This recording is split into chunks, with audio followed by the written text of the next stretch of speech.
Büyülü taşın muhafızları. Kristal dağlarının zirvesinde, eski tapınağın içinde, 7 bilge bir araya toplanmıştı. Mumların titrek ışığında, ortadaki masanın üzerinde duran antik bir kitabı inceliyorlardı. Kitabın sayfaları, binlerce yıllık olmasına rağmen hala okunaklıydı. "İşaretler açık," dedi en yaşlı bilge olan Eldarin. Uzun beyaz sakalını sıvazladı ve derin bir nefes aldı. Yıldızların dizilişi, ayın kızarması, denizlerin kabarması. Hepsi kehanetin söylediği gibi. "Ama bu imkansız," dedi genç bilge Cassandra. Yeşil gözlerinde korku ve şüphe vardı. "Büyülü taş binlerce yıldır güvende. 5 ayrı muhafız onu koruyor. Nasıl olur da tehlikede olabilir?" Eldarin, sayfalardan birine dikkatle baktı. Orada, eski dilde yazılmış bir kehanet vardı. Titrek sesiyle okumaya başladı. "Kızılay'ın doğduğu gece, karanlık güç uyanacak. 5 muhafızdan biri ihanet edecek. Taş ele geçirilirse, dünya karanlığa gömülecek. Ancak farklı topraklardan gelen 5 kahraman, kaderi değiştirebilecek." Bilgeler birbirlerine baktılar. Sessizlik, tapınağı kapladı. Sonunda, Eldarin konuştu. "Zamanımız daralıyor. Kızılay 3 gün sonra doğacak. O zamana kadar, kehanetin bahsettiği 5 kahramanı bulmalıyız." "Ama kim olabilirler?" diye sordu başka bir bilge. "Dünyada milyonlarca insan var, nasıl bulacağız onları?" Eldarin, masanın üzerindeki kristal küreye dokundu. Küre parlamaya başladı ve içinde görüntüler belirdi. 5 farklı insan, 5 farklı yerde. "İşte onlar," dedi Eldarin. "Kader onları seçti. Şimdi biz, onları buraya getirmeliyiz." İlk görüntüde, genç bir savaşçı kız vardı. Kızıl saçları ve mavi gözleriyle, bir arenat dövüşüyordu. İkinci görüntüde, gizemli bir büyücü duruyordu. Karanlık bir ormanda, ellerinden yeşil ışık çıkıyordu. Üçüncü görüntüde, çevik bir hırsız, yüksek bir duvardan atlıyordu. Dördüncü görüntüde, güçlü bir savaşçı, dev bir canavarla dövüşüyordu. Beşinci görüntüde ise, genç bir şifacı, yaralı bir çocuğu tedavi ediyordu. "Onlar çok farklı," dedi Cassandra. "Birlikte çalışabilecekler mi?" "Çalışmak zorundalar," dedi Eldarin. "Çünkü aksi takdirde, dünya mahvolacak." Güneş, Kızılkum şehrinin üzerinde yakıcı bir şekilde parlıyordu. Arenada, kalabalık izleyiciler heyecanla bağırıyordu. Ortada, 2 savaşçı karşı karşıyaydı. Biri, dev yapılı bir adam. Vücudu kaslarla kaplıydı ve elinde büyük bir balta vardı. Diğeri ise, Zara. 22 yaşında, kızıl saçlı, çevik ve cesur bir genç kadın. "Teslim ol, kız," diye gürledi dev adam. "Seni incitmek istemem." Zara güldü. Gülüşü, arenanın duvarlarında yankılandı. "Ben teslim olmayı bilmem, Brutus. Gel ve gücünü göster." Brutus öfkeyle haykırdı ve saldırdı. Baltasını Zara'ya doğru savurdu. Ama Zara çok hızlıydı. Hızla yana atladı ve baltayı havada yakaladı. Sonra, bacağıyla Brutus'un dizine vurdu. Dev adam sendeledi. Zara bu fırsatı kullanarak, kılıcını çekti ve Brutus'un boynuna dayadı. "Teslim misin?" diye sordu. Brutus, yenilgiyi kabul etti. "Teslim oldum." Kalabalık çılgınca alkışladı. Zara, kılıcını geri çekti ve etrafına baktı. İzleyiciler ayakta ona alkış tutuyordu. "Zara, Zara, Zara," diye bağırıyorlardı. Zara, arenanın dışına çıktığında, menajerini buldu. Yaşlı bir adam olan Marcus, ona gülümsüyordu. "Harika bir dövüştü," dedi Marcus. "Ama Zara, bu sadece başlangıç. Yarın, şampiyonluk maçın var." "Biliyorum," dedi Zara, yorgun ama mutlu bir şekilde. "Hazırım." Ama o gece, garip bir rüya gördü. Rüyasında, yaşlı bir adam ona sesleniyordu. "Zara, sana ihtiyacımız var. Dünya tehlikede. Kristal dağlarına gel." Zara, terler içinde uyandı.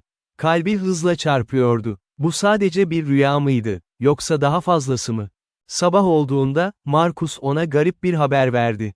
"Birisi seni görmek istiyor. Çok yaşlı bir adam. Kristal dağlarından gelmiş." Zara şaşırdı. Rüyasındaki adamı hatırladı. "Getir onu." Birkaç dakika sonra, odaya yaşlı bir adam girdi. Zara, onu tanıdı. Rüyasındaki aynı adamdı. "Ben Eldarin," dedi adam. "Ve sana çok önemli bir teklif sunmak için geldim. Dünyanın kaderi, senin ellerinde."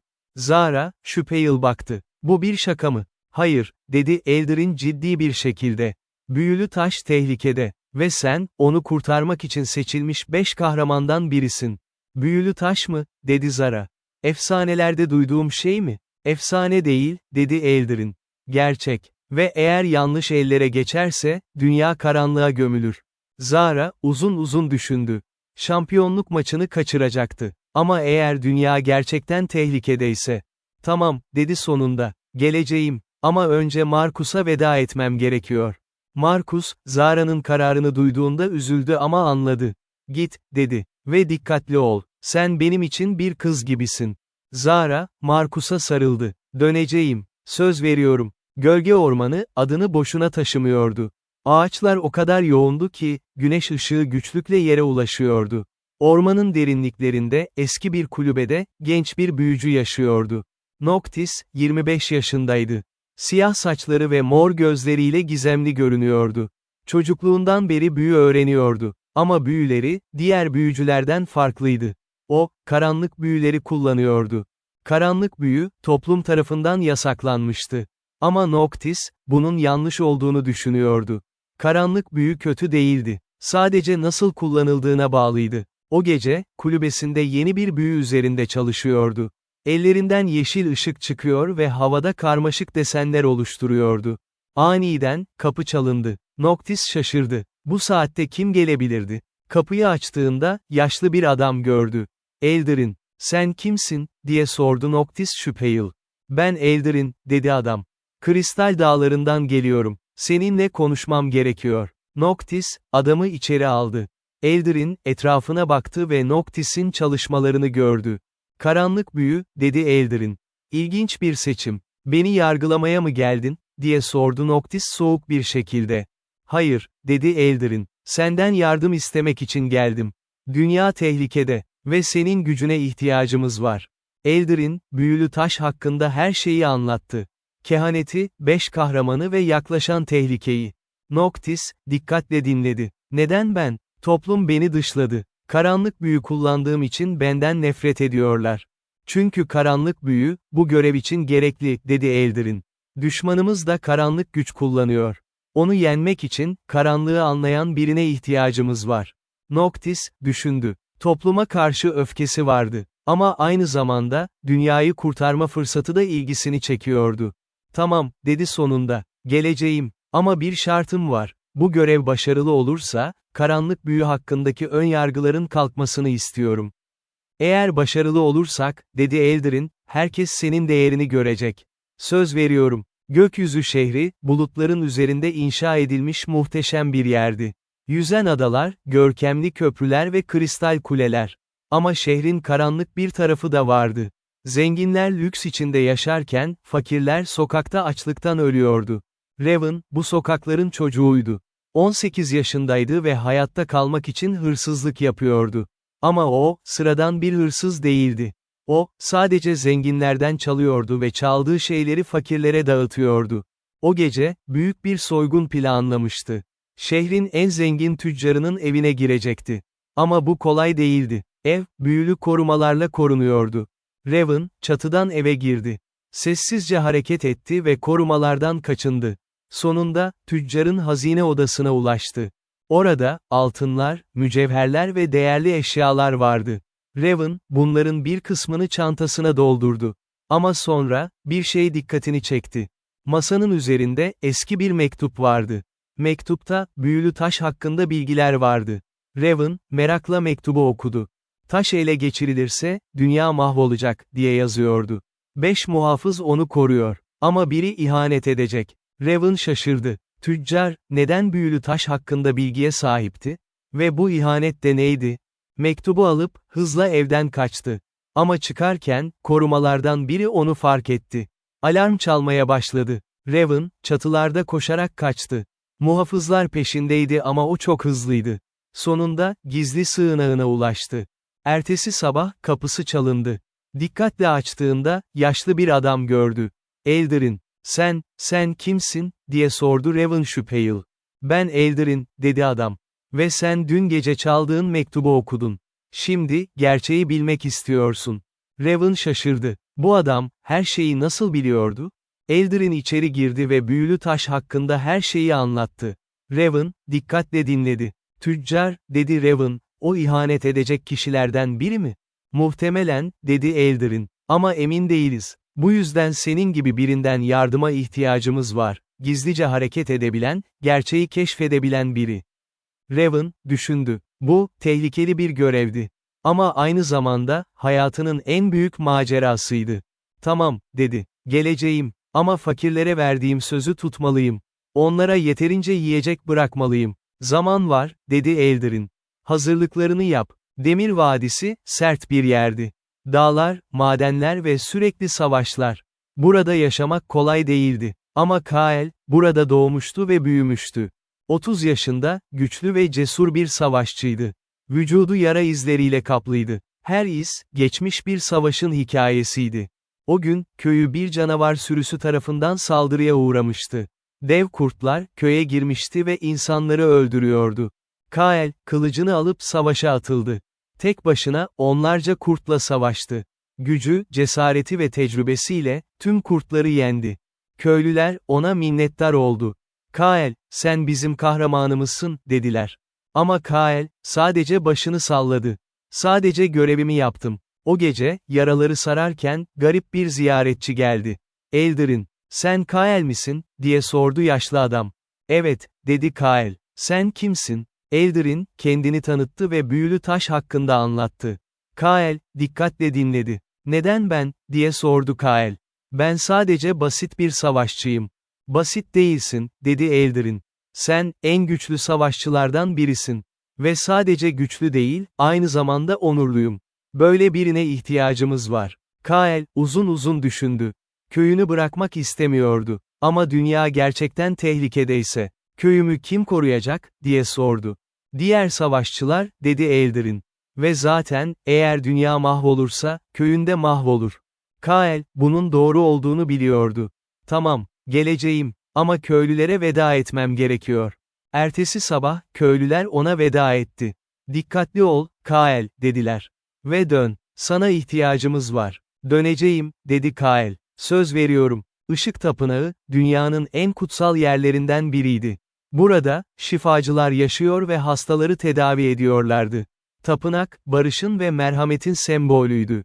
Lyra, 20 yaşındaydı. Altın sarısı saçları ve nazik gülümsemesiyle, herkesin sevdiği genç bir şifacıydı. Çocukluğundan beri şifa sanatını öğreniyordu. O gün, tapınağa yaralı bir çocuk getirilmişti. Çocuk, ciddi şekilde hastaydı ve diğer şifacılar onu tedavi edemiyordu. Lyra, çocuğun başına geçti. Ellerini çocuğun üzerine koydu ve gözlerini kapadı. Dua etmeye başladı. Elleri parlamaya başladı ve sıcak bir ışık çocuğu sardı. Birkaç dakika sonra, çocuk gözlerini açtı. Hasta değildi artık. İyileşmişti. Tapınağın baş rahibesi, Lyra'ya hayranlıkla baktı. Senin gücün, diğerlerinden farklı. Çok güçlü bir şifacısın. Ama Lyra, mütevazıydı. Ben sadece aracım. Gerçek güç, ışıktan geliyor. O gece, Eldarin tapınağa geldi. Baş rahibeyle konuştu ve Lyra'yı görmek istediğini söyledi. Lyra, Eldarin'le tanıştığında, hemen onun iyi biri olduğunu hissetti. Eldarin, büyülü taş hakkında her şeyi anlattı. Ama ben bir savaşçı değilim, dedi Lyra. Ben sadece insanları iyileştirmeyi biliyorum. Tam da bu yüzden sana ihtiyacımız var, dedi Eldarin. Savaşta, mutlaka yaralananlar olacak. Ve senin gücün, onları kurtarabilir. Lyra, tereddüt etti. Tapınağı seviyordu. Ama Eldarin'in gözlerindeki ciddiyet, onu etkiledi. Baş rahibeye sormam gerekiyor, dedi. Baş rahibe, Lyra ile konuştu. Git, dedi. Bu senin kaderinin. Işık, seni oraya götürüyor. Lyra, tapınaktan ayrılmadan önce dua etti. Işık, bana güç ver. Doğru yolu göster. Eldarin, 5 kahramanı Kristal Dağlarına getirdi. Tapınağın büyük salonunda, hepsi bir araya geldi. Zara, Noctis, Raven, Kael ve Lyra. 5 farklı kişi, 5 farklı geçmiş, 5 farklı yetenek. Başlangıçta, birbirlerine şüpheli baktılar. Zara, Noctis'in karanlık büyüsünden rahatsızdı. Noctis, Lyra'nın naif iyiliğini saçma buluyordu. Raven, kimseye güvenmiyordu. Kael, sessizce köşede duruyordu. Eldarin, aralarında durdu. Biliyorum, dedi. Hepiniz farklısınız. Ama bu, bir zayıflık değil. Bir güç. Çünkü düşmanımız çok yönlü. Onu yenmek için, her türlü yeteneğe ihtiyacımız var. Peki düşman kim, diye sordu Zara. Eldirin, kristal küreye dokundu. Küre, bir görüntü gösterdi. Karanlık bir figür, zırhlı ve gizemli. Adı Malaçar, dedi Eldirin. 1000 yıl önce, büyülü taşı çalmaya çalıştı. Ama başarısız oldu ve boyutlar arasına hapsedildi. Şimdi, hapisten çıkmaya çalışıyor. Ve eğer taşı ele geçirirse, dünyaya geri dönecek ve her şeyi yok edecek. Peki 5 muhafız kim, diye sordu Noctis. Muhafızlar, farklı bölgelerde yaşayan güçlü savaşçılar, dedi Eldirin. Her biri, taşın bir parçasını koruyor. 5 parça bir araya geldiğinde, taş tamamlanır. Ama kehanet, birinin ihanet edeceği söyleniyor, dedi Raven. Evet, dedi Eldirin hüzünlü bir şekilde.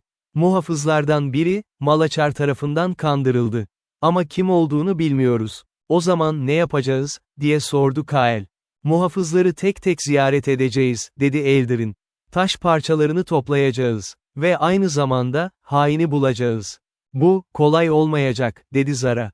Hayır, dedi Eldirin. Olmayacak. Ama sizin tek şansınız bu. 5 kahraman, birbirlerine baktılar. Hala tereddütlüydüler. Ama başka seçenekleri yoktu. Öyleyse başlayalım, dedi Kael. İlk muhafız, Ateş Lordlarının kalesinde yaşıyordu. Kale, bir volkanın içindeydi ve lavalarla çevriliydi. 5 kahraman, Eldirin'in rehberliğinde kaleye doğru yola çıktı. Yolculuk zor oldu. Hava sıcaktı ve zehirli gazlar etrafa yayılıyordu. Nasıl nefes alacağız, diye sordu Lyra. Noctis, bir büyü yaptı. Etraflarında koruyucu bir hava balonu oluştu. Bu, bizi korur. Teşekkürler, dedi Lyra. Noctis, hafifçe başını salladı. Lyra'nın nazikliği onu rahatsız ediyordu. Ama aynı zamanda, garip bir şekilde hoşuna gidiyordu. Kaleye ulaştıklarında, dev bir kapı vardı. Kapının önünde, ateşten yapılmış 2 gardiyan duruyordu. Dur, diye bağırdı gardiyanlardan biri. Buraya kim geliyor? Biz, Eldirin'in misafirleriyiz, dedi Kael. Ateş Lorduyla görüşmemiz gerekiyor. Gardiyanlar, birbirlerine baktılar. Sonra, kapıyı açtılar. Girin. Ama silahlarınızı sakın çekmeyin. İçeride, kale muhteşemdi. Duvarlar ateşle aydınlatılıyordu. Zemin, lavadan yapılmış gibi görünüyordu ama dokunmak sıcak değildi. Taht odasına geldiklerinde, Ateş Lorduyla karşılaştılar. Dev bir adam, kızıl saçlı ve ateş gibi gözlüydü. Eldirin, dedi Ateş Lordu, derin bir sesle. Uzun zaman oldu. Evet, Pirax, dedi Eldirin. Ama artık senin yardımına ihtiyacımız var. Eldirin, durumu anlattı. Pirax, dikkatle dinledi. Malaçar, dedi Pirax. O lanetli isim. Evet, onun geri dönmeye çalıştığını hissediyorum. Taş parçanı koruyabiliyor musun, diye sordu Eldirin. Koruyorum, dedi Pirax. Ama bir sorun var, durakladı. Dün gece, kaleye bir saldırı oldu. Gölge yaratıkları geldi. Onları püskürttük ama, bazıları kaleye sızdı. Yani Malaçar, parçanın yerini biliyor, dedi Noctis. Evet, dedi Pirax. Ve yakında tekrar saldıracak. Bu sefer daha güçlü. O zaman parçayı bizimle gelmelisin, dedi Kael. Pirax, tereddüt etti. Parçayı bırakmak, bu benim görevime ihanet. Hayır, dedi Eldirin. Parçayı korumak, onu saklamak değil. Onu güvende tutmak. Ve şu anda, en güvenli yer, bizimle birlikte. Pirax, uzun uzun düşündü. Sonunda, bir karar verdi. Tamam, ama bir şartla. Eğer parça tehlikeye girerse, ben de sizinle gelirim. Anlaştık, dedi Eldirin. Pirax, gizli bir odaya gitti ve bir sandık çıkardı. Sandığın içinde, kırmızı bir kristal vardı. Kristal, ateş gibi parlıyordu. İşte taşın ilk parçası, dedi Pirax. Ama tam o anda, kale sallandı. Dışarıdan korkunç bir ses geldi. Ne oluyor, diye bağırdı Zara. Pirax, pencereye koştu ve dışarı baktı. Yüzü korkuyla doldu. Malaçar'ın ordusu. Çok erken geldiler. Kalenin dışında, yüzlerce gölge yaratığı vardı. Bazıları insan şeklindeydi ama gözleri kırmızıydı. Bazıları canavar gibiydi, pençeleri ve dişleri keskin. Ve ortalarında, karanlık bir figür duruyordu. Malaçar. Zırhı siyahtı ve etrafında karanlık bir aura vardı. Pirax, diye haykırdı Malaçar. Sesi, göğü inletiyordu. Taş parçasını ver bana, yoksa kaleni yerle bir edeceğim. Pirax, pencereden bağırdı, asla. Taş senin olmayacak. Malaçar güldü. Gülüşü, soğuk ve acımasızdı. O zaman savaşalım. Gölge yaratıkları, kaleye saldırdı. Pirax'ın askerleri karşı koydu ama düşman çok fazlaydı. Ne yapacağız, diye sordu Raven. Savaşacağız, dedi Kael, kılıcını çekerek. 5 kahraman, kaleyi savunmak için savaşa atıldı. Zara, arenada öğrendiği tüm teknikleri kullanarak gölge yaratıklarını kesiyordu. Kael, dev gücüyle canavarları deviriyordu.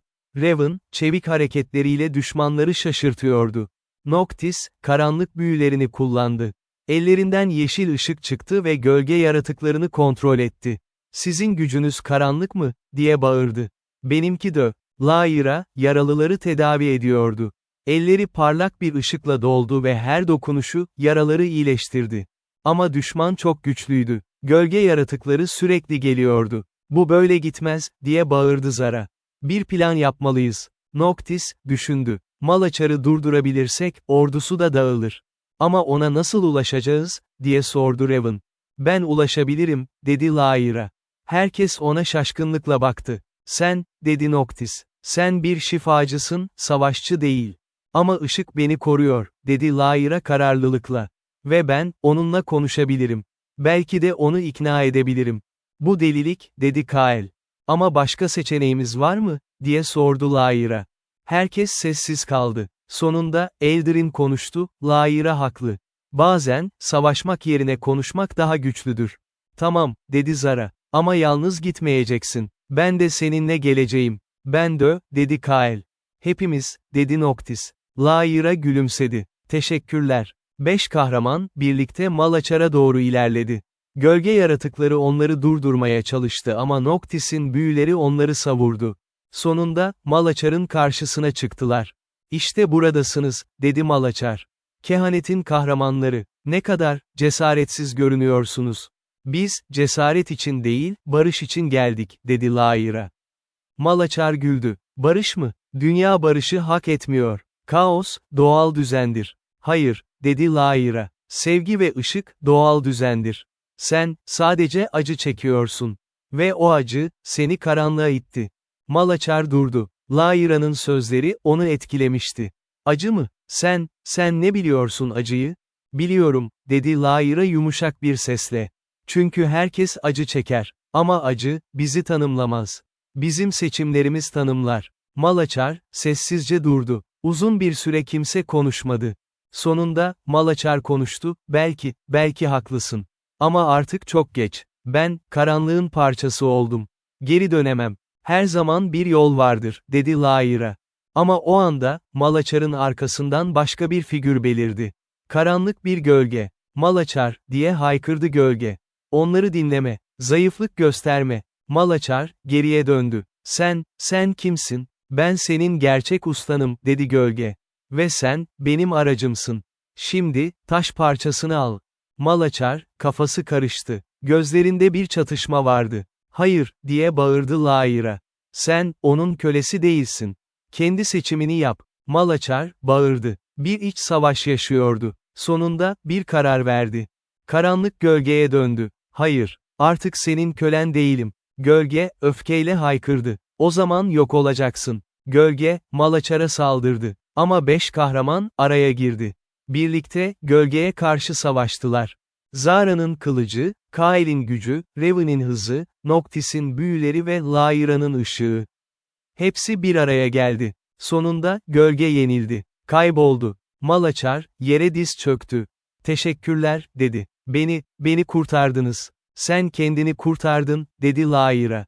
Malaçar, hafifçe gülümsedi. Sonra, yavaşça kaybolmaya başladı. Ben hala çok zayıfım. Karanlık beni tüketiyor. Ama sizin sayenizde, huzur buldum." Ve tamamen kayboldu. Gölge yaratıkları da kayboldu. Savaş bitmişti. İlk parçayı güvence altına aldıktan sonra, 5 kahraman ikinci muhafıza doğru yola çıktı. Bu sefer, Okyanus Tapınağı'na gideceklerdi. Tapınak, denizin ortasında, büyük bir adanın üzerindeydi. Yolculuk deniz yoluyla olacaktı. Bir gemi tuttular ve denize açıldılar. Yolculuk sırasında, 5 kahraman birbirleriyle daha fazla vakit geçirdi. Zara, Kael'le savaş tekniklerini konuştu. "Sen çok güçlüsün," dedi Zara. "Ama hızın yok. Eğer daha hızlı olursan, yenilmez olursun." Kael, Zara'nın tavsiyesini dinledi. Haklısın, belki de senden birkaç şey öğrenebilirim. Noctis ve Lyra, güvertede oturuyorlardı. Lyra, Noctis'e sordu, neden karanlık büyü kullanıyorsun? Korkmuyor musun? Hayır, dedi Noctis. Çünkü karanlık, doğal bir güç. Işık gibi, ikisi de dengeyi sağlar. Belki haklısın, dedi Lyra düşünceli bir şekilde. Ben hep sadece ışığı düşündüm. Ama karanlık da gerekli olabilir. Raven, yalnız başına duruyordu. Denize bakıyordu. Zara, ona yaklaştı. İyi misin, diye sordu. Sadece düşünüyorum, dedi Raven. Biz gerçekten bu işi başarabilir miyiz? Bilmiyorum, dedi Zara dürüstçe. Ama deneyeceğiz. Başka seçeneğimiz yok. Birkaç gün sonra, adaya ulaştılar. Tapınak, kristalden yapılmış gibi görünüyordu. Güneş ışığı ona vurduğunda, her taraf gökkuşağı renkleriyle doluyordu. Tapınağın girişinde, su perilerinden yapılmış gardiyanlar vardı. Dur, dedi gardiyanlardan biri. Buraya kim gelir? Biz, Eldrin'in misafirleriyiz, dedi Kael. Okyanus muhafızıyla görüşmemiz gerekiyor. Gardiyanlar, onları içeri aldılar. Tapınağın içi, dışarıdan daha da güzeldi. Duvarlar akıyordu sanki, ama ıslak değildi. Muhafız, genç bir kadındı. Uzun mavi saçları ve yeşil gözleri vardı. Adı Marina. Eldrin, dedi Marina. Hoş geldin. Ve bunlar da kehanetin kahramanları olmalı. Evet, dedi Eldrin. Marina, senin taş parçana ihtiyacımız var. Marina, üzgün göründü. İsterdim ki size yardım edebileyim. Ama bir sorun var. Ne sorunu, diye sordu Zara. Taş parçam, çalındı, dedi Marina. Herkes şok oldu. Ne zaman, diye sordu Noctis. 3 gün önce, dedi Marina. Bir hırsız geldi. Gardiyanları atlatıp, parçayı çaldı. Ben onu takip ettim ama kaybettim. Kim olabilir, diye sordu Raven. Bilmiyorum, dedi Marina. Ama çok becerikli. Sanki burayı çok iyi tanıyormuş gibi. Raven, düşündü. Hırsız mı? Bu benim işim. Belki ben onu bulabilirim. Nasıl, diye sordu Kael.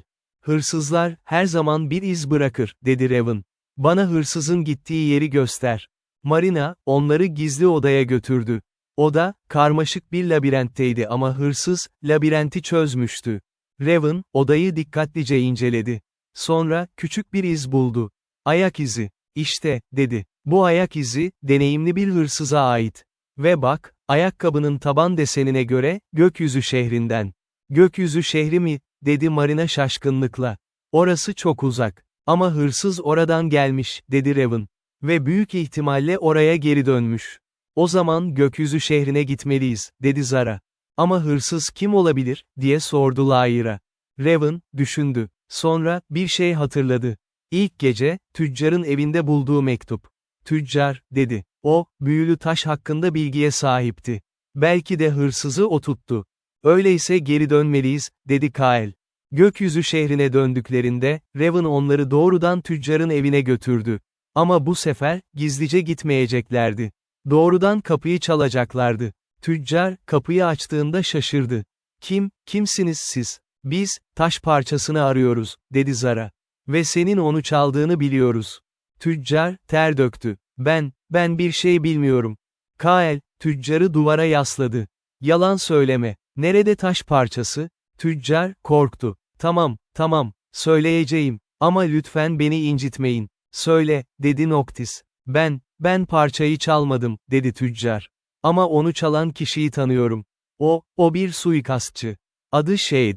Shade mi, dedi Raven. Onu duydum. Şehrin en tehlikeli suikastçılarından biri. Evet, dedi tüccar. Ve bana parçayı getirmesini söyledim.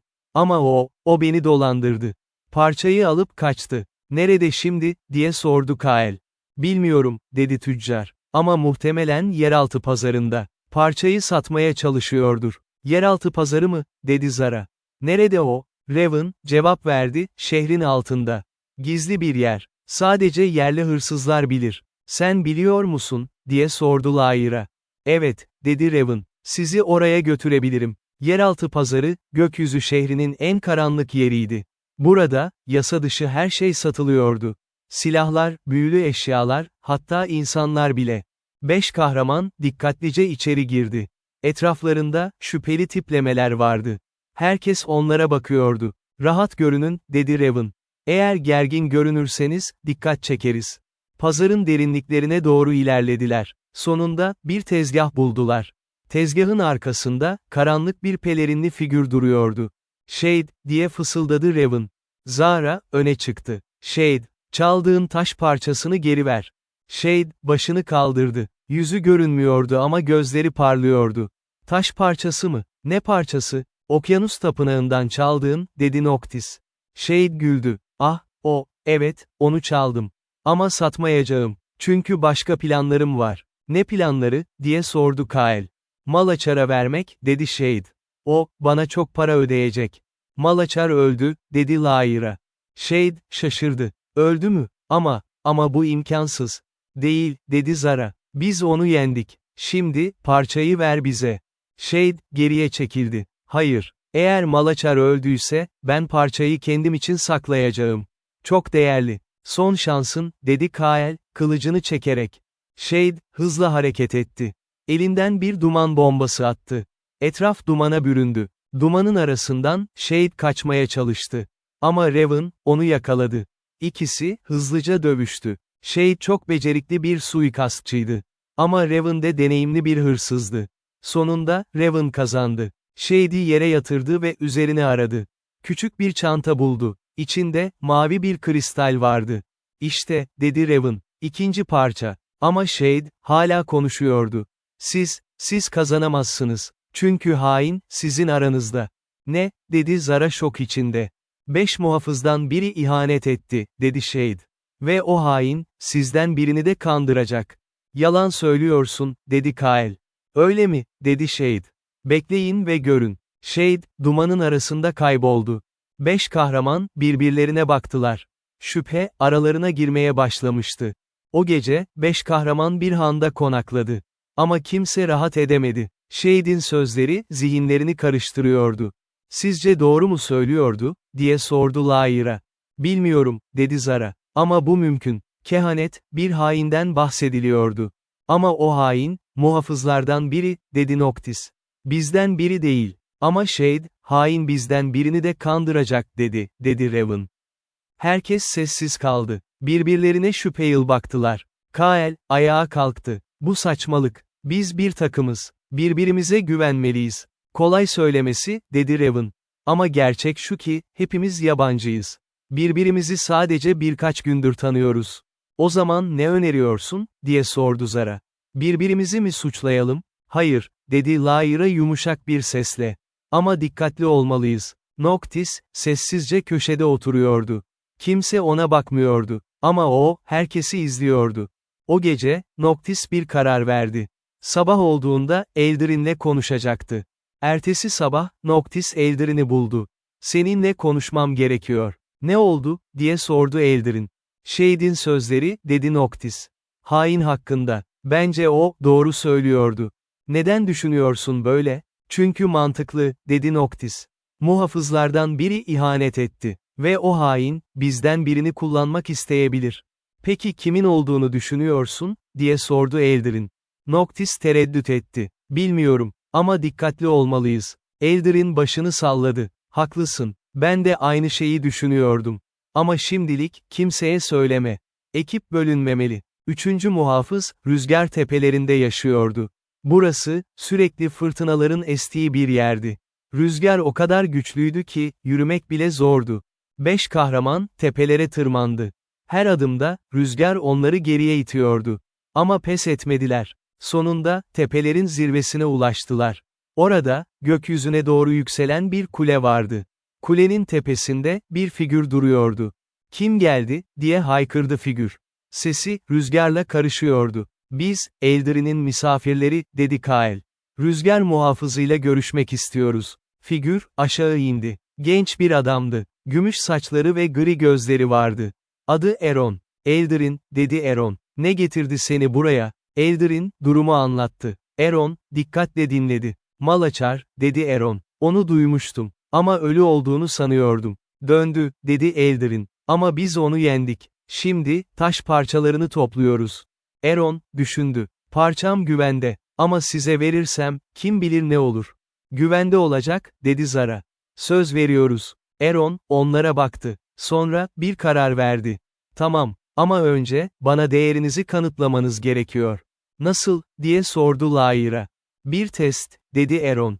Rüzgarla savaşacaksınız. Eğer kazanırsanız, parçayı alırsınız. Rüzgarla mı, dedi Noctis şaşkınlıkla. Nasıl savaşacağız rüzgarla? Aeron gülümsedi. Göreceksiniz. Aeron, ellerini kaldırdı ve bir büyü yaptı. Rüzgar, güçlendi. Artık o kadar şiddetliydi ki, ayakta durmak neredeyse imkansızdı. 5 kahraman, mücadele etti. Zara, dengesini korumaya çalıştı. Kael, gücünü kullanarak rüzgara karşı koydu. Raven, hızla hareket etti. Noctis, büyü yaptı. Lyra, ışığını kullandı. Ama hiçbiri yeterli değildi. Rüzgar, onları savuruyordu. Bu böyle olmaz, diye bağırdı Zara. Rüzgara karşı koyamayız. Peki ne yapacağız, diye sordu Kael. Lyra, bir fikir buldu. Rüzgara karşı koymamalıyız. Onunla dans etmeliyiz. Ne, dedi Noctis. Rüzgar, bir düşman değil, dedi Lyra. Bir güç. Eğer onunla uyum içinde olursak, bizi savuramaz. Zara, anladı. Haklısın. Hadi deneyelim. 5 kahraman, Lyra'nın tavsiyesini dinledi. Rüzgara karşı koymak yerine, onunla hareket ettiler. Dans eder gibi. Ve işe yaradı. Rüzgar, onları artık savurmuyordu. Aksine, onları taşıyordu. Aeron, gülümsedi. İyi, testi geçtiniz. Rüzgar durdu. 5 kahraman, yere indi. Siz, değerinizi kanıtladınız, dedi Aeron. İşte parçam. Aeron, beyaz bir kristal çıkardı. Rüzgarın gücünü taşır. Dikkatli olun. Teşekkürler, dedi Eldirin. Ama Aeron, ciddi göründü. Ama size bir uyarım var. İçinizden biri, şüpheli. Ne, dedi Zara. Bilmiyorum kim, dedi Aeron. Ama rüzgar bana fısıldıyor. İçinizden biri, saf değil. 5 kahraman, tekrar birbirlerine şüpheli baktılar. Rüzgar tepelerinden ayrıldıktan sonra, 5 kahraman sessizlik içinde yürüdü. Aeron'un sözleri, aralarındaki gerginliği artırmıştı. Artık sadece muhafızlardan biri değil, kendi aralarından biri de şüpheliydi. O gece kamp kurdukları zaman, kimse rahat uyuyamadı. Herkes, diğerlerini izliyordu. Zara, nöbet tutarken Raven'ın gece karanlığında bir yere gittiğini gördü. Şüphelendi ve sessizce onu takip etti. Raven, ormanda bir ağacın yanına gitti ve küçük bir paket çıkardı. İçinde bir şey vardı ama Zara ne olduğunu göremedi. Raven, paketi toprağa gömdü ve geri döndü. Zara, kafası karıştı. Raven ne saklıyordu? Sabah olduğunda, Zara diğerlerine bir şey söylemedi. Ama Raven'a olan güveni sarsılmıştı. Öğle vakti, bir ırmağın kenarında mola verdiler. Lyra, suya giderek yüzünü yıkadı. Noctis, ona yaklaştı. Lyra, dedi. Seninle konuşabilir miyim? Tabii, dedi Lyra. Sen herkese güveniyorsun, dedi Noctis. Ama bu tehlikeli olabilir. Neden söylüyorsun bunu, diye sordu Lyra. Çünkü Aeron ve Shade'in sözleri, dedi Noctis. İçimizden biri şüpheli. Ve sen çok açık yüreklisinin. Biri seni kullanabilir. Lyra, üzüldü. Sen bana mı şüphe duyuyorsun? Hayır, dedi Noctis hızlıca. Sana değil, ama diğerlerine dikkatli olmalısın. Peki sen kime güveniyorsun, diye sordu Lyra. Noctis tereddüt etti. Kimseye tam olarak güvenmiyorum. Ama sen farklısın. Senin kalbin temiz. Lyra, hafifçe gülümsedi. Teşekkür ederim. Ama ben, herkese bir şans vermeye inanıyorum. Belki Aeron yanılıyordur. Belki, dedi Noctis. Ama sesi, ikna olmamış gibiydi. Öğleden sonra, Kael ve Zara yalnız kaldılar. Zara, Kael'e Raven hakkındaki şüphesini anlattı. Onu gece bir şey gömerken gördüm, dedi. Ama ne olduğunu bilmiyorum. Kael, düşündü. Belki sadece kişisel bir şeydi. Herkesin sırları olabilir. Ama şu an, sır tutmak tehlikeli, dedi Zara. Eğer o hainse, eğer öyleyse, bunu öğreniriz, dedi Kael. Ama şimdilik, onu suçlamadan önce emin olmalıyız. Zara başını salladı. Haklısın, ama dikkatli olacağım. Akşam olduğunda, Eldirin herkesi topladı. Yarın, 4. muhafıza gideceğiz, dedi. Gölge dağlarına. Burası, en tehlikeli yer olacak. Neden, diye sordu Raven. Çünkü 4. muhafız, Malaçar'ın eski müttefiki, dedi Eldirin. 1000 yıl önce, onunla birlikte çalıştı. Ama sonra taraf değiştirdi. Ve şimdi, yeniden taraf değiştirip değiştirmediğini bilmiyoruz. O zaman o, hain olabilir, dedi Noctis. Evet, dedi Eldirin. Ama emin olmak için gitmemiz gerekiyor. Gölge dağları, adını hak ediyordu. Dağlar o kadar yüksekti ki, güneş ışığı zirvelere ulaşamıyordu. Her yer karanlık ve soğuktu. 5 kahraman, dağa tırmanırken sürekli tetikte oldu. Etraflarında garip sesler vardı. Uğultular, fısıltılar ve bazen de korkunç çığlıklar. "Bu yer lanetli," dedi Raven titrek bir sesle. "Sadece eski büyüler var," dedi Noctis. "Karanlık enerji her yerde. Ama zararsızlar, çoğunlukla." "Çoğunlukla mı?" dedi Zara endişeyle. Noctis gülümsedi. "Evet, bazıları zararlı." Günün sonunda, dağın zirvesine yaklaştılar. Orada, dev bir kale vardı. Kalenin duvarları siyahtı ve üzerinde garip semboller vardı. "İşte burası," dedi Eldarin. "Umbra'nın kalesi." "Umbra mı?" dedi Lyra. "Bu isim, karanlık anlamına geliyor." "Evet," dedi Eldarin. "O, gölge lordu olarak bilinir. Çok güçlü bir büyücü. Ve çok tehlikeli." Kaleye yaklaştıklarında, kapı kendiliğinden açıldı. İçeriden karanlık bir ses geldi. "Girin," dedi ses. "Sizi bekliyordum." 5 kahraman, dikkatle içeri girdi. Kalenin içi, dışarıdan daha da karanlıktı. Mumlar yanıyordu ama ışıkları çok zayıftı. Büyük bir salona geldiler. Salonun ortasında, karanlık bir taht vardı. Ve tahtta, bir figür oturuyordu. Umbra, uzun siyah pelerin giyiyordu. Yüzü gözükmüyordu ama gözleri mor renkle parlıyordu. "Eldarin," dedi Umbra. Sesi, derin ve yankılanıyordu. "Uzun zaman oldu." "Evet, Umbra," dedi Eldarin. "Ama artık senin yardımına ihtiyacımız var." Umbra güldü. Gülüşü, soğuk ve huzursuz ediciydi. "Yardım mı? Neden size yardım edeyim?" "Çünkü dünya tehlikede," dedi Eldarin. "Malaçar. Malaçar öldü," dedi Umbra. "Bunu biliyorum. Çünkü onun ölümünü hissettim." "Öyleyse neden hala şüpheleriz," diye sordu Zara. Umbra, ona baktı. "Çünkü Malaçar'ın ölümü, sonun başlangıcı. Onun arkasında, daha büyük bir güç var, Karanlık Efendi." "Karanlık Efendi mi?" dedi Noctis. "Kim o?" "Bilinmeyen bir varlık," dedi Umbra. "Boyutlar arasından bize ulaşıyor." Malaçar, sadece onun bir kuklasıydı. Ve şimdi, yeni bir kukla arıyor. "Yeni kukla kim?" diye sordu Kael. Umbra, sessiz kaldı. Sonra, yavaşça ayağa kalktı. "Belki de, sizden biri." 5 kahraman, şok oldu. "Yalan söylüyorsun," dedi Zara. "Öyle mi?" dedi Umbra. "Karanlık Efendi, zayıf ruhları hedef alır.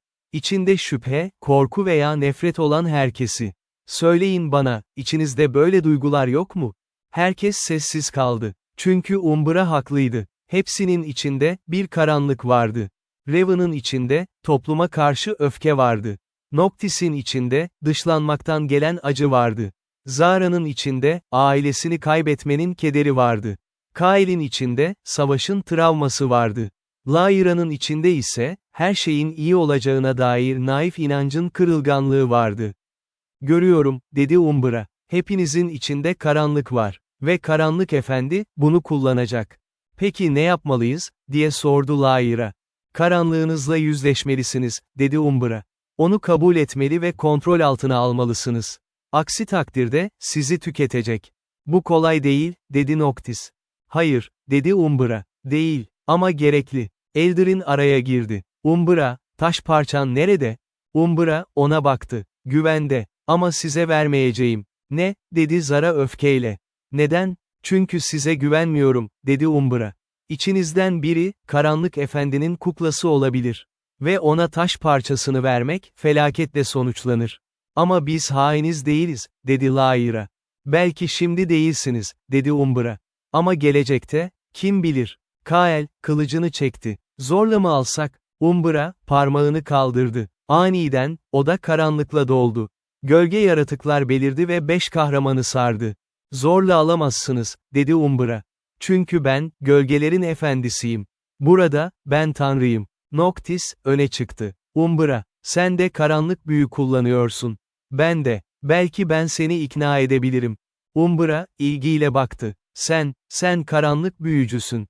İlginç. Toplumun seni dışladı mı?" "Evet," dedi Noctis. "Ve şimdi onları kurtarmaya mı çalışıyorsun?" dedi Umbra alayla. "Hayır," dedi Noctis. "Sadece dünyayı kurtarmaya çalışıyorum. Çünkü dünya, toplumdan daha büyük." Umbra, düşündü. Cesur bir cevap. "Ama yeterli mi?" Size bir teklif sunabilirim, dedi Noctis. Bana karanlıkla yüzleşmeyi öğretin. Eğer başarırsam, taş parçasını verin. Umbra, uzun bir süre sessiz kaldı. Sonra, başını salladı. Kabul. Ama sadece sen değil. Hepiniz karanlıkla yüzleşeceksiniz. Ve eğer birisi başarısız olursa, hiçbiriniz parçayı alamaz. Umbra, 5 kahramanı ayrı odalara götürdü. Her oda, onların kendi karanlık yanlarını yansıtacaktı. Raven, ilk olarak girdi. Odası, gökyüzü şehrinin sokaklarını andırıyordu. Ama farklıydı. Daha kasvetli, daha karanlık. Neredeyim, diye sordu Raven. Karanlıktan bir ses geldi. Kendi geçmişinde. Raven, etrafına baktı. Sokakta, genç bir çocuk gördü. Kendisiydi. 10 yaşındaki hali. Çocuk Raven, açtı. Bir çöp kutusunu karıştırıyordu, yemek arıyordu. Ama bir adam yaklaştı ve onu itti. "Defol buradan, pis dilenci," diye bağırdı adam. Çocuk Raven, yere düştü ve ağlamaya başladı. Yetişkin Raven, bunu izledi. Kalbi sıkıştı. Bu anıyı hatırlıyordu. Hayatının en kötü günlerinden biriydi. "Neden bunu gösteriyorsun bana?" diye bağırdı. "Çünkü bu, senin karanlığının başlangıcı," dedi ses. O günden sonra, topluma karşı nefret duymaya başladın. Zenginlere öfke duydun. Ve bu nefret, seni hırsız yaptı. "Ben, sadece hayatta kalmaya çalıştım," dedi Raven. "Hayır," dedi ses. "Sen, intikam almaya çalıştın. Her çaldığında, topluma karşı bir intikam alıyordun." Raven, sessiz kaldı. Çünkü ses haklıydı. Sahne değişti. Şimdi, Raven bir evin içindeydi. Zengin bir tüccarın evi. Genç Raven, değerli eşyaları çalıyordu. Ama sonra, bir şey duydu. Küçük bir çocuğun ağlaması. Genç Raven, odaya gitti. Orada, hasta bir çocuk vardı. Çocuk, yatakta yatıyordu ve ateşi vardı. "Anne," diye ağlıyordu çocuk. "Anne, neredesin?" Genç Raven, çocuğa baktı. Bir an, acıdı. Ama sonra, başını çevirdi ve evden çıktı. Çocuğu yalnız bıraktı. Yetişkin Raven, bunu hatırladı. O çocuk öldü mü?" "Evet," dedi ses. "Ertesi gün öldü. Annesi zengin tüccardı ve o gece işten geç dönmüştü. Eğer sen ona yardım etseydin, belki yaşardı." Raven, yere diz çöktü. Ben bilmiyordum. "Ama yapabilirdin," dedi ses. "Sen, sadece kendi nefretime odaklanmıştın. O çocuğun hayatını umursamadın." Raven, ağlamaya başladı. Yıllardır sakladığı suçluluk, şimdi ortaya çıkıyordu. Ben kötü bir insanım," dedi. "Belki," dedi ses. "Ama bu, değişemeyeceğin anlamına gelmez." Sahne tekrar değişti. Şimdi, Raven bir aynanın karşısındaydı. Aynada, 2 görüntü vardı. Biri, karanlık Raven. Diğeri, ışık Raven. "Seç," dedi ses. "Hangi Raven olmak istiyorsun?" Raven, 2 görüntüye baktı. Karanlık Raven, nefretini temsil ediyordu. İntikamını, öfkesini. Işık Raven ise, pişmanlığını temsil ediyordu. Değişme arzusunu. Uzun bir süre düşündü. Sonra, elini uzattı ve ışık Raven'a dokundu. Ben değişmek istiyorum," dedi. "Geçmişimi değiştiremem. Ama geleceğimi değiştirebilirim." Ayna, parladı. Ve Raven, kendini tekrar Umbra'nın kalesinde buldu. Noctis, kendi odasına girdi. Odası, bir karanlık ormandı. Ama bu, tanıdık bir ormandı. Gölge ormanı. Burası benim evim," dedi Noctis. Karanlıktan bir figür belirdi. Yaşlı bir adam. Noctis'in ustası, Magister Erebus. "Noctis," dedi Magister. "Sen, benim en başarısız öğrencim oldun." Noctis, acı hissetti. "Usta, ben elimden geleni yaptım. Ama yeterli değildi," dedi Magister. "Sen, karanlık büyüyü kullanmayı reddettim. Toplumun kurallarına uymak istedin. Ve bu, zayıflığını gösterdi." "Ben, kötülük yapmak istemedim," dedi Noctis. "Karanlık büyü, kötülük demek değil," diye bağırdı Magister. "Güç demek. Ve sen, gücünden korkuyorsun." Noctis, geriye çekildi. Magister, ona doğru yürüdü. "Söyle bana, Noctis," dedi. "Toplum seni dışladığında, ne hissettin?" "Öfke," dedi Noctis. "Ve acı." "Evet," dedi Magister. "Ve bu duygular, seni güçlendirdi. Karanlık büyünü geliştirdi. Ama sen, buna direndin." "Neden?" Noctis, düşündü. Çünkü korktum. Eğer tamamen karanlığa geçersem, kendimi kaybederim." Magister güldü. "Kendini mi? Sen, zaten kimsin? Bir dışlanmış. Bir yalnız. Kimliğin yok." Noctis, başını salladı. "Hayır. Ben, seçimlerimle tanımlanıyorum. Ve ben, iyilik yapmayı seçiyorum. Sahne değişti. Şimdi, Noctis karanlık bir tapınaktaydı. Tapınağın ortasında, parlak bir kristal vardı. Karanlık Efendi'nin kristali. Dokun ona, dedi Magister'ın sesi. Kristale dokun ve tüm gücü al, topluma intikam al, kimsenin seni durduramayacağı kadar güçlü ol. Noctis, kristale yaklaştı. Eli titredi. Kristal çok çekiciydi. Tüm o güç. Ama sonra, Laira'yı hatırladı. Onun nazik gülümsemesini, temiz kalbini. Hayır, dedi Noctis. Ben, bu gücü istemiyorum. Çünkü bu güç, beni canavar yapar. Kristal, söndü. Ve Noctis, kendini tekrar Umbra'nın kalesinde buldu. Zara'nın odası, bir arenadı. Ama bu, sıradan bir arena değildi. Burada, geçmişin hayaletleri vardı. Arenada, genç Zara dövüşüyordu. Ama karşısındaki, bir gladyatör değildi. Babasıydı. Baba, diye bağırdı Zara şok içinde. Babası, ona üzgün bir bakışla baktı. Zara, neden beni kurtarmadın? Zara, hatırladı. Yıllar önce, babası hastalanmıştı. Para yoktu, ilaç alamıyorlardı. Ve babası ölmüştü. Ben çocuktum, dedi Zara. Ne yapabilirdim? Arena dövüşçüsü olabilirdin, dedi babası. Erken başlayabilirdin, para kazanabilirdin. Ama sen korktun. Ve ben öldüm. Zara, ağlamaya başladı. Hayır, bu adil değil. Sahne değişti. Şimdi, Zara bir hastane odasındaydı. Yatakta, ölmekte olan babası vardı. Zara, dedi babası zayıf bir sesle. Sen güçlüsün. Hayatta kalacaksın. Ama unutma, güç, her şey değildir. Ne demek istiyorsun, baba, diye sordu genç Zara. Güç, seni koruyabilir, dedi babası. Ama sevgi seni tamamlar. Asla sevgiyi kaybetme, kızım. Babası, gözlerini kapadı ve son nefesini verdi. Yetişkin Zara, bunu izledi. Baba, ben sevgiyi kaybettim. Senin ölümünden sonra, sadece güce odaklandım. Güçlü olmak istedim, böylece bir daha kimseyi kaybetmem. Sahne tekrar değişti. Şimdi, Zara aynanın karşısındaydı. Aynada, zırhlı bir savaşçı görüyordu. Kendisiydi. Ama gözleri soğuktu. Bu mu olmak istediğin, diye sordu babasının sesi. Soğuk bir savaşçı mı? Zara, ağladı. Hayır, ben sadece seni unutmak istemedim. Beni unutmayacaksın, dedi babası. Ama beni hatırlamak, duygusuz olmak demek değildir. Sen, hala sevebilirsin. Zara, anladı. Ailesini kaybetmişti ama yeni bir aile bulabilirdi. Arkadaşları, teşekkürler, baba, dedi. Anladım. Ve kendini tekrar kalenin içinde buldu. Kael'in odası, bir savaş alanıydı. Her yer kan ve ölümle doluydu. Kael, bu sahneyi hatırlıyordu.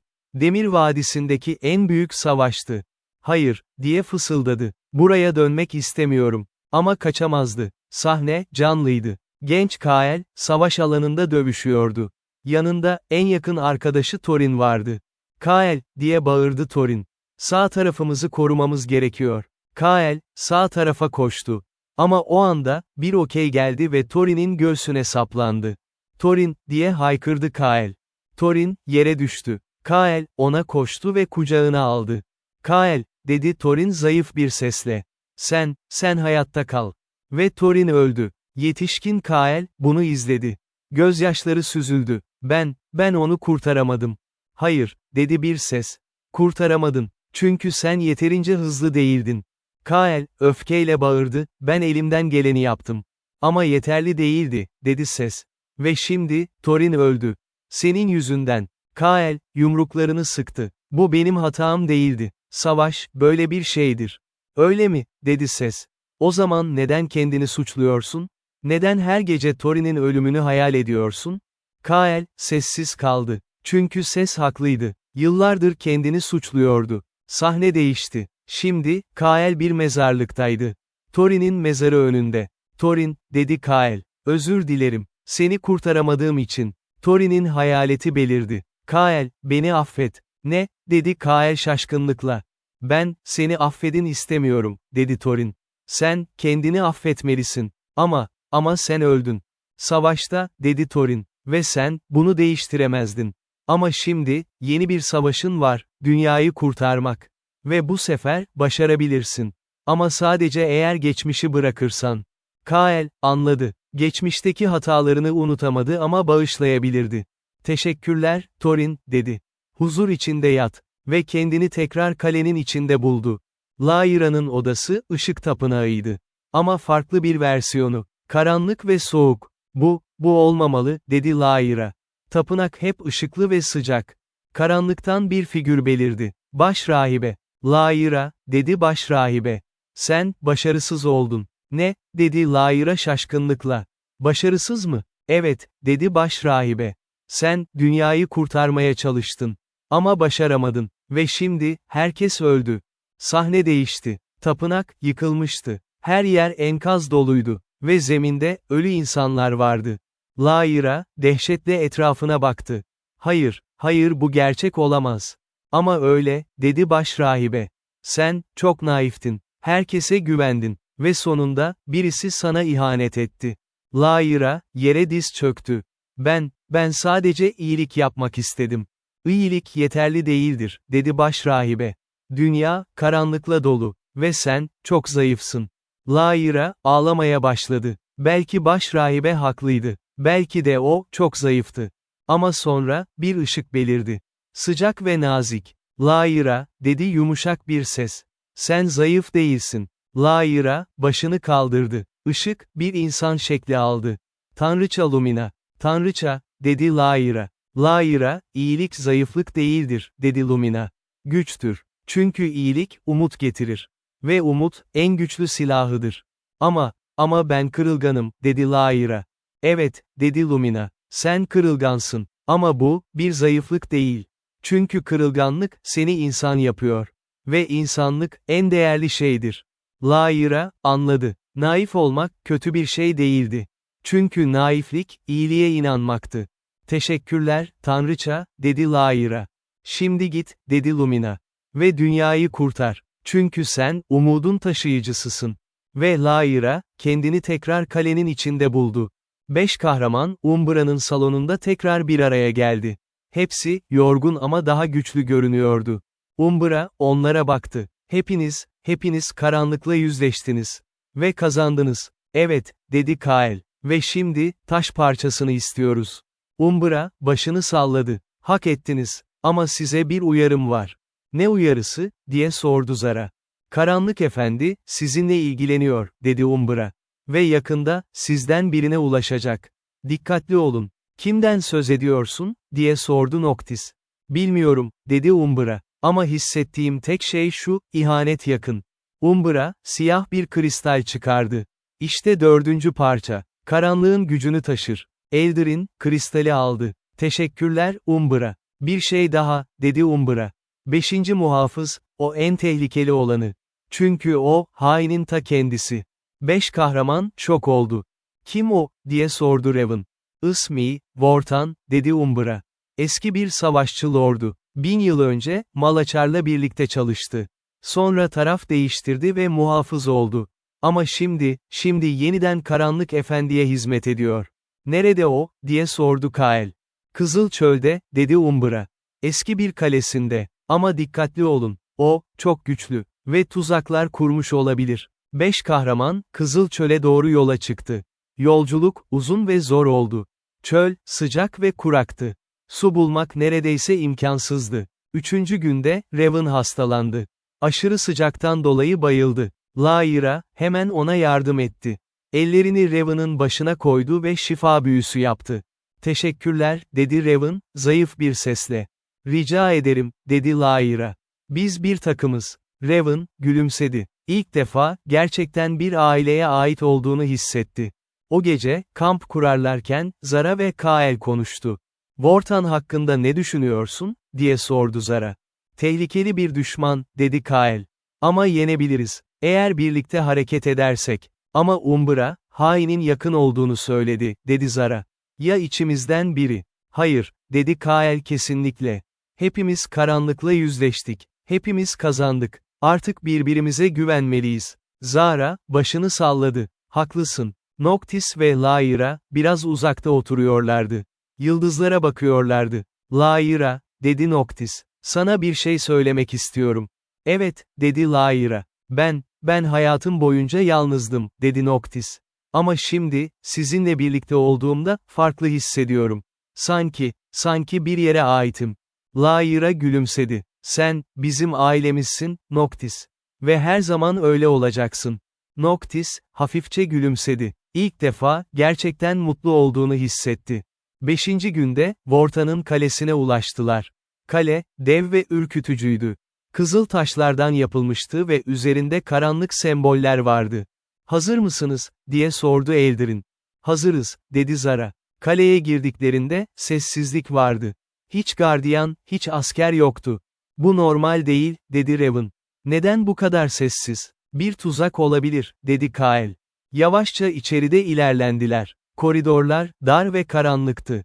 Sonunda, büyük bir salona geldiler. Salonun ortasında, bir taht vardı. Ve tahtta, zırhlı bir adam oturuyordu. "Vortan, hoş geldiniz," dedi Vortan. Sesi, derin ve tehditkardı. "Sizi bekliyordum." "Vortan," dedi Eldirin. "Sen, hainin." Vortan güldü. "Hain mi? Hayır. Ben sadece gözlerimi açmış biriyim. Karanlık Efendi, bana gerçeği gösterdi." "Ne gerçeği?" diye sordu Noctis. "Dünyanın kaderi, kaos," dedi Vortan. "Düzen, bir yanılsamadır. Ve büyülü taş, bu yanılsamayı kıracak." "Hayır," dedi Lyra. "Taş, dengeyi sağlar. Kaos değil, uyum." Vortan ayağa kalktı. "Uyum mu? Ne saflık. Size göstereyim gerçek gücü." Vortan, kılıcını çekti. Kılıç, karanlık enerjiyle doluydu. "Şimdi savaşalım," diye haykırdı. Vortan, inanılmaz güçlüydü. Kılıcını savurduğunda, karanlık dalgalar yayılıyordu. 5 kahraman, birlikte savaştı. Zara, çevik hareketleriyle Vortan'ın saldırılarından kaçtı. Kael, gücüyle ona karşı koydu. Raven, hızla arkasından saldırdı. Noctis, karanlık büyüleri kullandı. Lyra, ışık büyüleriyle Vortan'ı zayıflattı. Ama Vortan, hepsini püskürttü. "Siz, çok zayıfsınız," diye haykırdı. "Benim gücümün yanında, hiçsiniz." Zara, yere düştü. Kanıyordu. "Zara," diye bağırdı Kael. Ona koştu ve kaldırdı. Lyra, hemen Zara'yı iyileştirdi. "İyi misin?" "Evet," dedi Zara. "Ama Vortan çok güçlü. Nasıl yeneceğiz onu?" Noctis, bir fikir buldu. "Birlikte, gücümüzü birleştirmemiz gerekiyor." "Nasıl?" diye sordu Raven. "Taş parçalarını kullanarak," dedi Noctis. "4 parçamız var. Onları birleştirirsek, Vortan'ı yenebiliriz." "Ama nasıl birleştireceğiz?" diye sordu Kael. Eldirin araya girdi. "Ben yapabilirim. Ama zaman kazanmanız gerekiyor." "Tamam," dedi Zara. "Biz Vortan'ı oyalarız, sen parçaları birleştir." 5 kahraman, tekrar Vortan'a saldırdı. Bu sefer, sadece hayatta kalmaya çalışıyorlardı. Zamanı uzatıyorlardı. Eldirin, 4 taş parçasını çıkardı. Ateş tacı, okyanus kristali, rüzgar taşı ve gölge kristali. Onları bir araya getirdi ve bir ritüel başlattı. Parçalar, birbirine doğru yükseldi. Işık saçmaya başladılar. Vortan, bunu fark etti. "Hayır, durdurun onu." Vortan, Eldirin'e doğru koştu. Ama Kael, ona engel oldu. "Sen, beni geçemezsin," diye bağırdı Kael. Vortan ve Kael, şiddetli bir dövüşe girdiler. Kael, tüm gücünü kullanarak Vortan'ı durdurdu. Sonunda, parçalar birleşti. Parlak bir ışık patladı ve tüm salonu doldurdu. Işık söndüğünde, Eldirin'in elinde parlak bir kristal vardı. Ama tamamlanmamıştı. 5. parça hala eksikti. 4 parça birleşti, dedi Eldirin. "Ama 5.'si. Bende," dedi Vortan. Göğsünden kırmızı bir kristal çıkardı. "Ve asla alamayacaksınız." Vortan, kristali yuttu. Aniden, vücudu büyümeye başladı. Karanlık enerji, onu sardı. Gözleri kırmızıya döndü. "Artık ben, Karanlık Efendi'nin gücüyle doluyum," diye haykırdı. "Hiçbiriniz beni durduramazsınız." Vortan, artık neredeyse bir canavar gibiydi. Gücü, korkunçtu. Tek yumruğuyla, salonun duvarını yıktı. "Ne yapacağız?" diye bağırdı Raven. O, 5. parçayı yuttu. "Öyleyse onu içinden çıkarmalıyız," dedi Noctis. "Ama nasıl?" diye sordu Zara. Lyra, bir fikir buldu. Ruh kılıcı. O, sadece fiziksel değil, manevi varlıkları da kesebilir. Belki Vortan'ın içindeki Karanlık Efendi'nin bağını kesebilir. "Ama ruh kılıcı nerede?" diye sordu Kael. "Bende," dedi Eldirin. Kılıcı çıkardı ve Lyra'ya verdi. "Ama dikkatli ol. Kılıç, çok güçlü. Yanlış kullanırsan, Vortan'ı öldürebilirsin." "Öldürmek istemiyorum," dedi Lyra. Sadece kurtarmak. Lyra, ruh kılıcını aldı. Kılıç, elinde sıcaktı. Işık saçmaya başladı. Hepiniz, bana zaman kazandırın, dedi Lyra. Ben, Vortan'a yaklaşmalıyım. 4 kahraman, Vortan'a saldırdı. Her yönden, Vortan'ı meşgul ettiler. Lyra, yavaşça Vortan'a yaklaştı. Kalbi hızla çarpıyordu. Vortan çok güçlüydü. Eğer başarısız olursa, hepsi ölebilirdi. Ama Lyra, Tanrıça Lumina'nın sözlerini hatırladı. Sen, umudun taşıyıcısısın. Vortan'ın yanına geldiğinde, ruh kılıcını kaldırdı. Vortan, ben, seni incitmek istemiyorum. Ama Karanlık Efendi'nin seni kontrol etmesine izin veremem. Vortan, ona baktı. Gözlerinde bir an, acı gördü. Yardım et, bana. Lyra, kılıcı Vortan'ın göğsüne doğru fırlattı. Ama fiziksel değil, manevi olarak. Kılıç, Vortan'ın ruhuna dokundu. Vortan, haykırdı. Vücudu titredi. Karanlık enerji, ondan ayrılmaya başladı. Hayır, diye bağırdı Karanlık Efendi'nin sesi. Beni durduramazsınız. Ama Lyra, pes etmedi. Tüm ışık gücünü, ruh kılıcına aktardı. Işık, karanlığı her zaman yener. Parlak bir patlama oldu. Karanlık enerji, tamamen kayboldu. Ve Vortan, yere düştü. 5. kristal parçası, Vortan'ın vücudundan çıktı ve yere düştü. Lyra, kristali aldı ve Eldarin'e verdi. İşte, 5. parça. Eldarin, 5 parçayı birleştirdi. Parlak bir ışık patladı ve tüm salonu doldurdu. Işık söndüğünde Eldarin'in elinde muhteşem bir kristal vardı. Büyülü taş. İşte, dedi Eldarin. Taş tamamlandı. Ama Vortan, yerde yatıyordu.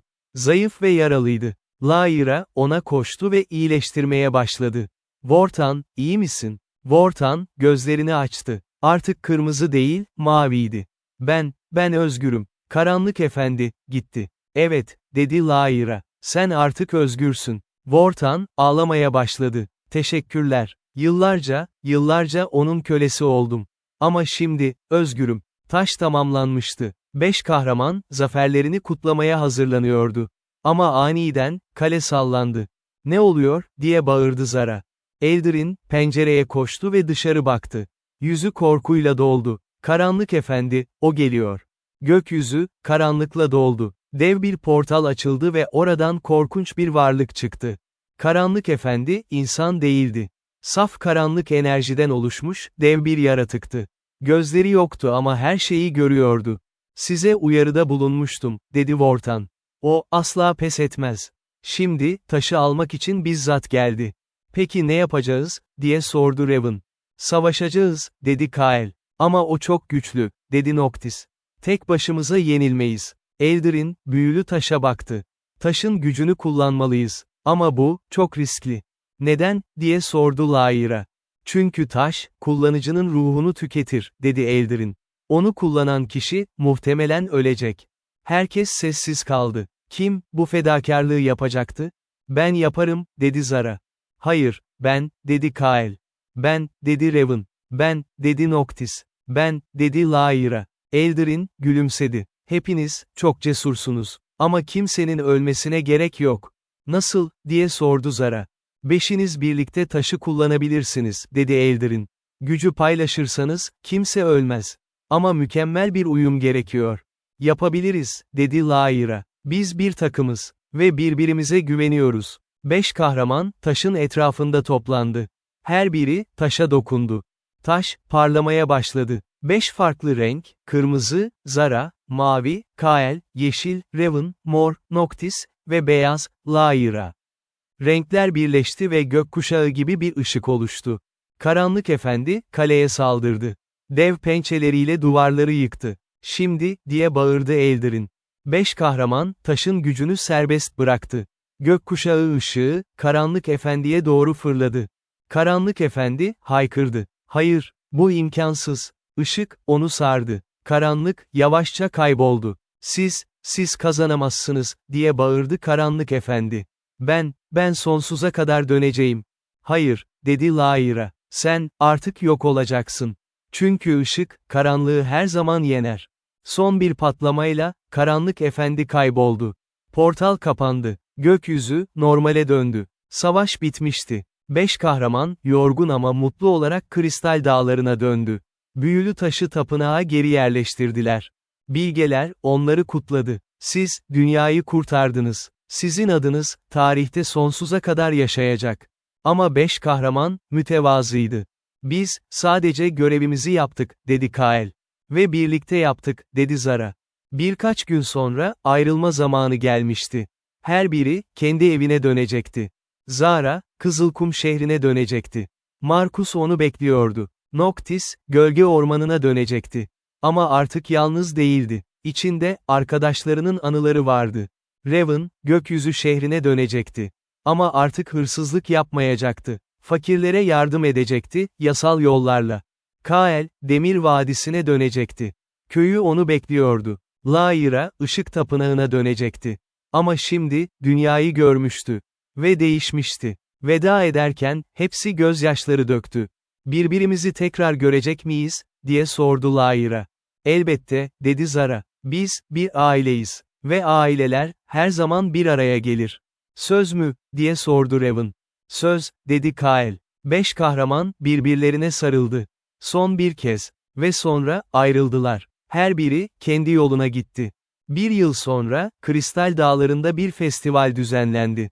Büyülü taşın kurtarılmasının yıl dönümüydü. 5 kahraman, tekrar bir araya geldi. Zara, şampiyonluğunu kazanmıştı. Noctis, artık karanlık büyü konusunda bir öğretmendi. Raven, fakirler için bir yardım vakfı kurmuştu. Kael, köyünün lideri olmuştu. Lyra, ışık tapınağının yeni baş rahibesiydi. Nasılsınız, diye sordu Zara, gülümseyerek. İyi, dedi Kael. Sen, harika, dedi Zara. Lyra, herkese baktı. Özledim sizi. Biz de seni, dedi Noctis. Raven, kahkaha attı. Peki, bir sonraki maceramız ne olacak? Herkes güldü. Belki bir süre dinleniriz, dedi Kael. Ya da belki yeni bir macera buluruz, dedi Zara. Ne olursa olsun, dedi Lyra, birlikte olacağız. Birlikte, dedi Noctis. Ve 5 kahraman, geleceğe doğru baktı. Dolu dolu, umutla. Son.